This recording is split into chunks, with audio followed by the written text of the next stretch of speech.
Plusieurs frappes israéliennes ont touché Gaza avec au moins 2 morts, mais il n'y a toujours pas de réaction officielle de Benyamin Netanyahou après l'annonce d'un accord de désarmement du Hamas. On l'évoquait ici même hier et pourtant Donald Trump a été catégorique. Écoutez.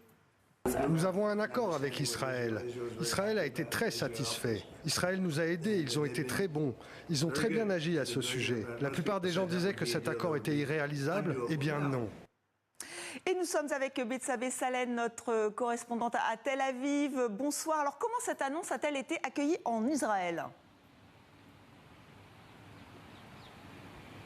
Écoutez, ici, il y a beaucoup de scepticisme en Israël. Depuis l'annonce de cet accord, les médias soulignent qu'il comporte beaucoup de lacunes, notamment sur la question du retrait des troupes israéliennes de Gaza, avec d'un côté le Hamas qui refuse de déposer les armes tant que les soldats israéliens se trouveront à Gaza, et puis de l'autre, vous avez Israël qui exige non seulement le désarmement du Hamas, mais aussi le retrait total de toutes les armes de la bande de Gaza avant de se retirer de la zone dite de sécurité. Puis il y a beaucoup de questions qui inquiètent aussi les Israéliens, les analystes. Qu'est-ce qui va devenir du corridor de Philadelphie, vous savez, entre Gaza et l'Égypte, lieu propice à la contrebande d'armes?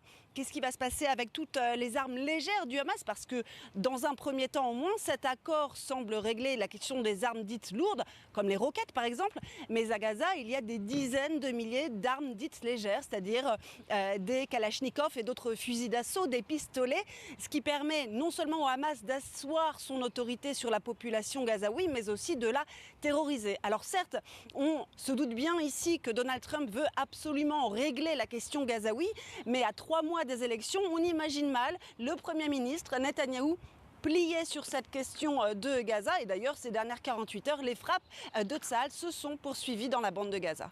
Bethsabée Salem en direct de Tel Aviv, merci à vous. Et sachez que les ambassades américaines appellent leurs citoyens à envisager de quitter le Moyen-Orient.